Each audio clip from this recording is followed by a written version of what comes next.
asalaamaaleykum mbokk yi ziar nañ yéen ñii di suivre seen bi di TV Jeunesse Sénégal ñu leen di delluwaat seen beneen vidéo comme niñ ko tàmm defee waaye gis ngeen vidéo bi ngeen gis de fii njaarim la benn waayu yàlla boo xam ne suñu borom da ko natt mu am ay jafe-jafe feebar métti dal ko ba tax mënta lekk dañoo opéré ci foofu ngay gis bulu gi fi lañ ko opéré fi lay lekkee buy lekk foofu lay lekkee. benn machine boo xam ne nee nañ njëg gi nga ko fàggoo sax mu ngi toll ci téeméeri junni ba nga xam ne am na benn doom bu koy jàppale nga xam ne lépp lu mu liggéey rek lépp lu mu liggéey ci ab jakartaam da koy defaat ci ordonnance yi mu doon lu métti di laaj ndimbal ñëpp am na ordonnance yoo xam ne jënd waaye fi mu ne nii xaalis moo fi nekkut ñu di ko masawu te di ci ñaan yéen ñi ko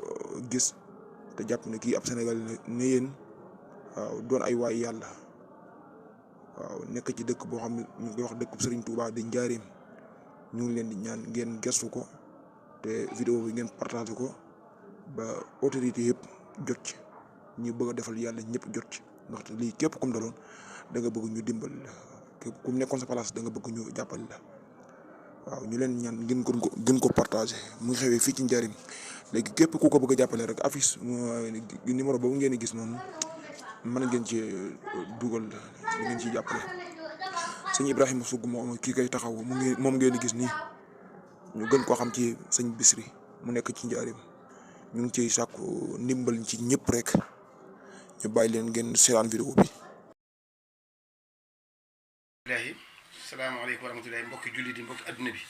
sëñ Ibrahima Soug Njaaréem di jàngalekatu alxuraan di taxawu doomu aadama yi nga xam ne dañoo tawat te damaa ñëwoon kër sëriñ Abdoulaye Yadd moo nekk nii dafa tawat nag tawat ju métti soxnaa ma ngi nii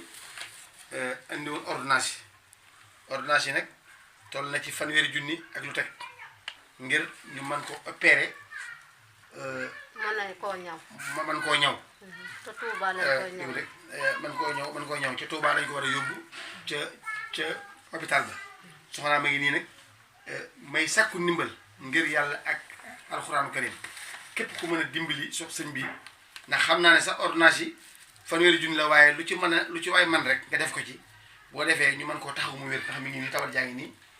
soxnaa ma ngi nii soxna si nga ne nu mu demee daa tawat. waaw moom dañ koo opéré woon.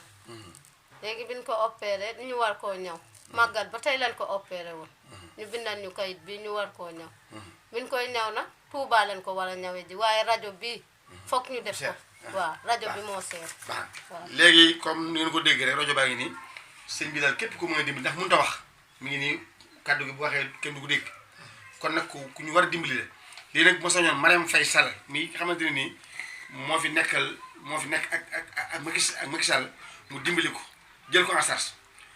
bu loolu mënut a am tamit donc daal ak sëriñ si ak ñi nga xamante ni ay defalkatu yàlla lañ dañ ko jàppale képp lu ci waay def. koor lañ jub yàlla na la alxuraan dimbali yàlla na la yàlla fay ci barke Sëñ Saliou salaamaaleykum wa rahmatulah numéro bi nag mooy daw ci suuf képp ku ci waay dugal bu soobee yàlla nii ma ko wanee dinaa ko wane waat jox xaalis bi yàlla ko yàlla fay salaamaaleykum wa rahmatulah